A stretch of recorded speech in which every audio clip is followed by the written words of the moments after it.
नमस्कार। सो आप सभी कैसे हैं? आशा करता हूं कि आप सभी बढ़िया होंगे। मेरा नाम है ब्रजेंद्र। जैसे कि मध्य प्रदेश में जल संसाधन विभाग के अंतर्गत दिव्यांगजनों को वैकेंसी निकली हुई है।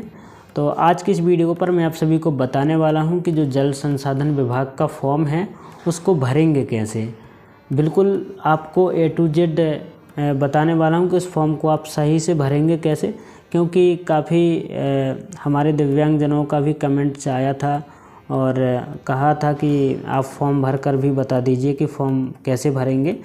तो इसीलिए मैं यह वीडियो आप सभी के बीच लाया हूं कि आप फॉर्म कैसे भरेंगे, क्योंकि जब आप फॉर्म भर ही रहे हैं तो फिर सही भर कर जमा कीजिए ना। अगर गलत फॉर्म भरेंगे तो आपका फॉर्म रिजेक्ट कर दिया जाएगा। तो इसलिए वीडियो के साथ एंड तक ज़रूर बने रहिए। और इसके अलावा मैं आपको और भी विभिन्न प्रकार की जानकारी देने वाला हूं इसी से संबंधित। और इसके अलावा अगर आपके पास अभी फॉर्म नहीं है जल संसाधन विभाग का और आप इस फॉर्म को अप्लाई करना चाहते हैं इस वैकेंसी के अंतर्गत, तो अगर आपको फॉर्म की आवश्यकता है तो आपको करना क्या है कि डिस्क्रिप्शन बॉक्स पर जाना है। वहाँ पर हमारे टेलीग्राम चैनल का लिंक आपको मिल जाएगा। वहाँ से हमारे टेलीग्राम चैनल को ज्वाइन कीजिए। ज्वाइन करने के बाद आपको वहाँ पर सभी प्रकार की PDF देखने को मिल जाएंगे। अगर आप हमारे डिस्क्रिप्शन बॉक्स में जाकर टेलीग्राम चैनल को ज्वाइन नहीं कर पा रहे हैं तो आपको करना क्या है कि टेलीग्राम पर जाना है और वहाँ पर सर्च करना है BK ब्रजेंद्र। जैसे ही BK ब्रजेंद्र सर्च करेंगे तो हमारा चैनल आपको कुछ इस प्रकार का दिखेगा, तो इसको ज्वाइन कर लेना है। तो चलिए आगे जानते हैं। तो जैसा कि फ्रेंड्स आप सभी जानते हैं कि जल संसाधन विभाग की तरफ से 2 प्रकार की वैकेंसी निकाली गई हैं। एक तो निकाली गई है तृतीय श्रेणी के अंतर्गत, जिसमें केवल 35 पोस्ट हैं और इसमें जो क्वालिफ़िकेशन मांगी गई है वो 12th पास और CPCT कंप्यूटर डिप्लोमा मांगा गया है। तो इसके लिए अगर आप एलिजिबल हों तो इसके लिए भी आप ज़रूर अप्लाई करें। और इसके अलावा एक वैकेंसी निकाली गई है, वो 4th श्रेणी के अंतर्गत निकाली गई है ना। तो 4th श्रेणी के अंतर्गत जो निकाली गई हैं इसमें 49 वैकेंसी हैं और ये भृत्य पद के लिए है और इसमें क्वालिफ़िकेशन केवल 8वीं पास मांगा गया है। तो जैसा कि मैंने अभी कुछ दिनों पहले वीडियो बनाई थी कि जिसमें मैंने आपको बता दिया था कि BH के लिए इतनी वैकेंसी है, मतलब BH के लिए 13 वैकेंसी हैं, EH के लिए 12 हैं, LD के लिए 12 हैं। इस प्रकार से मैंने आप सभी को जानकारी दी थी। तो हो सकता है कि हमारे काफ़ी दिव्यांग समझ नहीं पा रहे होंगे कि LD क्या होता है, ED क्या होता है, MD क्या होता है ना। तो उनको कन्फ्यूजिंग थोड़ा हो रही होगी कि हम दिव्यांग हैं पर किस कैटेगरी में आते हैं हमको पता नहीं। तो आज की इस वीडियो पर मैं आप सभी को ये भी जानकारी दे रहा हूँ। तो देखिए फ्रेंड्स, यहाँ पर आप देख सकते हैं VH लिखा हुआ है, उसके सामने लिखा हुआ है 13। तो मान लीजिए कि VH का मतलब होता है विजुअली हैंडीकैप्ड, ठीक है ना। तो विजुअली हैंडीकैप्ड के लिए 13 वैकेंसी हैं। विजुअली हैंडीकैप उसे कहते हैं जो आँखों से देखने में सक्षम नहीं होते हैं, तो उनके लिए 13 वैकेंसी यहाँ पर निकाली गई हैं। और EH उन्हें कहते हैं जो सुनने में जिनको समस्या है, जो सुन नहीं सकते, उनके लिए 12 वैकेंसी निकाली गई हैं। LD का मतलब होता है लोकोमोटर डिसेबिलिटी। ऐसे दिव्यांग जो चलने में असमर्थ होते हैं उनके लिए 12 वैकेंसी निकाली गई हैं, ठीक। और इसके अलावा आप देखते हैं MD का मतलब होता है मल्टीपल डिसेबल। ऐसे दिव्यांग जिन्हें एक साथ 2 दिव्यांगता है। मान लीजिए कि कई सारे हमारे दिव्यांगजन होते हैं जिन्हें 2 प्रकार की दिव्यांगताएं होती हैं, तो उनके लिए भी उनको MD के अंतर्गत फॉर्म अप्लाई करना होगा। और टोटल यहाँ पर पोस्ट 49 पोस्ट यहाँ पर देखने को मिल जाएगी। 8वीं पास से वैकेंसी है और 31 मार्च तक इसके लिए आपको ऑफलाइन आवेदन करना है। इसके अलावा यहाँ पर अन्य शर्तें दी गई हैं जो कि मैंने आप सभी को बता दी थी पिछली वीडियो में, और आप देख सकते हैं कुछ इस प्रकार की शर्तें दी गई हैं। वीडियो को रोककर देख सकते हैं। ओके, चलिए आगे देखते हैं। अब बात करते हैं फॉर्म की कि आपको ऑफलाइन फॉर्म भरना कैसे है। तो आपको इस प्रकार के फॉर्म को निकलवा लेना है। अगर आपके पास यह फॉर्म पहले से है तो आपको इस फॉर्म को किस प्रकार भरना है चलिए जानते हैं। और अगर आपके पास यह फॉर्म नहीं है तो आप हमारे टेलीग्राम चैनल को ज्वाइन कर सकते हैं और वहाँ पर ये फॉर्म पड़ा हुआ है तो आप वहाँ से निकलवा सकते हैं। ठीक, तो चलिए बात करते हैं आगे। तो सबसे जो पहले नंबर का ऑप्शन है जिसमें आवेदित का नाम डालना है, तो आवेदित के नाम में अपना नाम डाल दीजिए। अगर आप फॉर्म जमा करने जा रहे हैं तो अपना नाम यहाँ पर आप डाल देंगे। ठीक है, यहाँ पर अपना नाम डालेंगे। अब दूसरे नंबर पर आता है आवेदक आवेदिका का पूरा नाम। तो आवेदक आवेदिका का जो भी पूरा नाम हो उस नाम को यहाँ पर डाल देंगे। ठीक, जो भी आवेदक आवेदिका का नाम अंक सूची और आधार कार्ड में सेम होना चाहिए ताकि आगे चलकर किसी प्रकार की समस्या ना उत्पन्न हो सके। ठीक है, चलिए आगे जानते हैं। आगे आपको भरना है आवेदक आवेदिका के पिता का नाम, माता पिता का नाम। ठीक है, तो यहाँ पर माता या पिता का नाम डाल सकते हैं, है ना। माता पिता दोनों का नहीं डालना है, माता या पिता दो में से किसी एक का डालना है।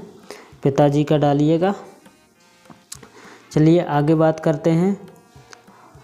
तो आगे जन्म तिथि आपको अपनी डेट ऑफ बर्थ डालनी है क्लास 8वीं की अंक सूची के अनुसार। ठीक है, जो भी क्लास 8वीं के अंक सूची में आपके डेट ऑफ बर्थ हो आप उसी डेट ऑफ बर्थ को यहाँ पर डालेंगे। हाँ, और आपको एक बात और बताना चाहूँगा कि आधार कार्ड में भी सेम होनी चाहिए ताकि किसी प्रकार की समस्या उत्पन्न ना हो सके। ठीक, चलिए आगे जानते हैं। यहाँ पर जाति डालना है, तो जाति में आप जिस जाति से आते हों वहाँ पर यहाँ पर जाति डालना है, उपजाति नहीं डालना है, केवल जाति डालना है। ठीक, जिस जाति के आप हों अपनी जाति डालना है। और आगे अगर हम बात करें तो यदि आपका विवाह हो गया है तो आपका विवाह कब हुआ है, ठीक है, कब हुआ है उसकी यहाँ पर तारीख डालना है। जब भी आपका विवाह हुआ हो अपने यहाँ पर तारीख डालेंगे। और यहाँ पर अगर आपके पास संतान है तो यहाँ पर संतान की जानकारी देंगे।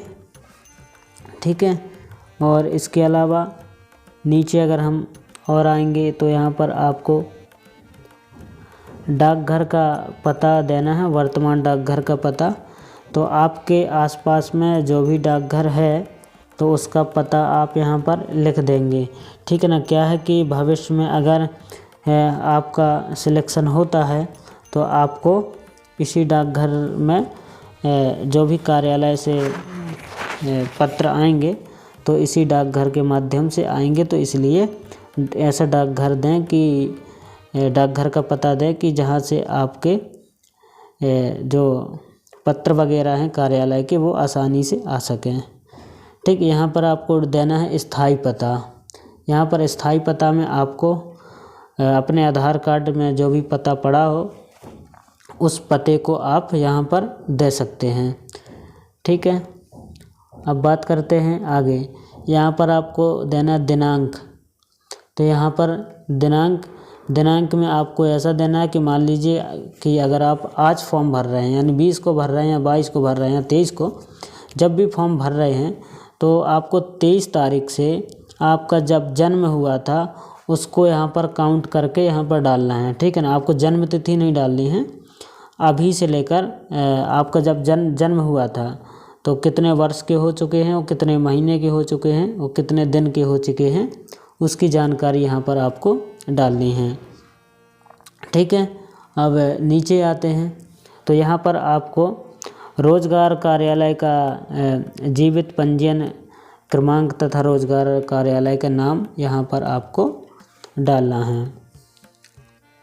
ठीक है, यहाँ पर आपको अपने रोजगार कार्यालय का नाम डालना है और जो रोजगार कार्यालय का जो जीवित पंजीयन है उसका क्रमांक यहाँ पर आपको डालना है। चलिए आगे बात करते हैं। तो आगे आपको यहाँ पर अंक सूची की जानकारी देनी है। अंक सूची की जानकारी में यहाँ पर परीक्षा का नाम डालना है। जैसा कि आपने परीक्षा का नाम में आपने माध्यमिक से अगर परीक्षा उत्तीर्ण की है तो माध्यमिक डालेंगे, और यहाँ पर अपने विद्यालय का नाम डालेंगे सेकंड नंबर पर, जहाँ पर संस्था बोर्ड विश्वविद्यालय जो दिया गया है, यहाँ पर अपने विद्यालय का नाम डालेंगे। यहाँ पर विषय का नाम, विषय में आप ऑल विषय डालेंगे, ठीक है। इसके अलावा आपको यहाँ पर प्राप्त अंक डालना है। आपको जितने भी अंक प्राप्त हुए हैं यहाँ पर टोटल प्राप्त अंक डालेंगे, और श्रेणी में आपको डालना है कि आप मतलब ABCD, आप क्योंकि ग्रेड 8वीं क्लास में आपके होगा तो यहाँ पर A grade, B grade, C grade डालना है, ठीक है। तो अगर आप का ग्रेड जो भी हो, A ग्रेड हो तो A ग्रेड डालिए, B ग्रेड हो तो B ग्रेड डालिए। तो इस प्रकार आपको यहाँ पर डालना है, ठीक है। इसके अलावा हम आगे बात करते हैं। तो यहाँ पर आपको डालना है, अगर आपके पास अतिरिक्त योग्यता है तो आप उस योग्यता को डाल सकते हैं, या फिर आपके पास यदि किसी प्रकार का अनुभव है तो उस अनुभव की जानकारी भी यहाँ पर आप डाल सकते हैं, ठीक है। अगर हो तो कोई ज़रूरी नहीं है, अगर है तो डाल सकते हैं, अन्यथा इसे आप खाली छोड़ सकते हैं। और जो ऊपर विवाह वाला जो कॉलम था, इस विवाह वाले कॉलम को भी अगर आपकी शादी नहीं हुई हो तो आप इसे छोड़कर ही चलेंगे, ठीक है, इसे नहीं भरेंगे। और यहाँ पर घोषणा पत्र है, तो घोषणा पत्र के नीचे आप देखेंगे यहाँ पर दिनांक और स्थान, तो यहाँ पर दिनांक स्थान आप डाल देंगे, है ना। जैसे आज फॉर्म भर रहे हैं तो आज की दिनांक यहाँ पर डालेंगे और स्थान डाल देंगे आप। और यहाँ पर सबसे नीचे आपको आवेदक के हस्ताक्षर एवं पूरा पता डालना है, तो हस्ताक्षर करके यहीं पर पूरा पता डालेंगे। और आपको मोबाइल नंबर और ईमेल आईडी यहाँ पर अवश्य देनी है, ताकि आपको संपर्क कर सकें जल संसाधन विभाग के अधिकारी।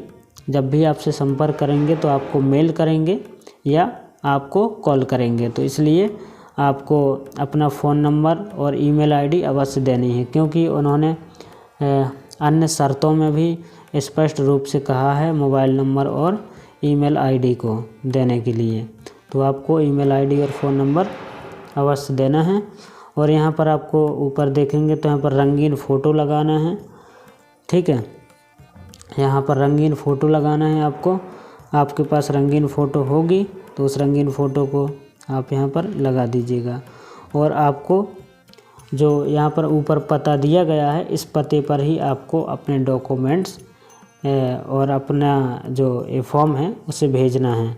अगर आप डाक के माध्यम से भेज रहे हैं तो आपको इस पते पर भेजना है। आपको एक लिफाफा लेना है, लिफाफे में अपने सारे डॉक्यूमेंट्स और इस फॉर्म को अटैच करके उस लिफाफे के अंदर डालना है। और सभी डॉक्यूमेंट्स आपके स्वप्रमाणित होने चाहिए। तो स्वप्रमाणित करने के बाद उन सभी डॉक्यूमेंट्स को लिफाफे में भरकर और सभी प्रकार की जानकारी सही से भरें।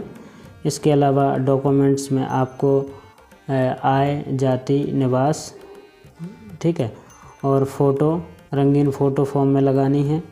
इसके अलावा रोजगार कार्यालय पंजीयन, दिव्यांग प्रमाण पत्र, आधार कार्ड और क्लास 8 की अंक सूची।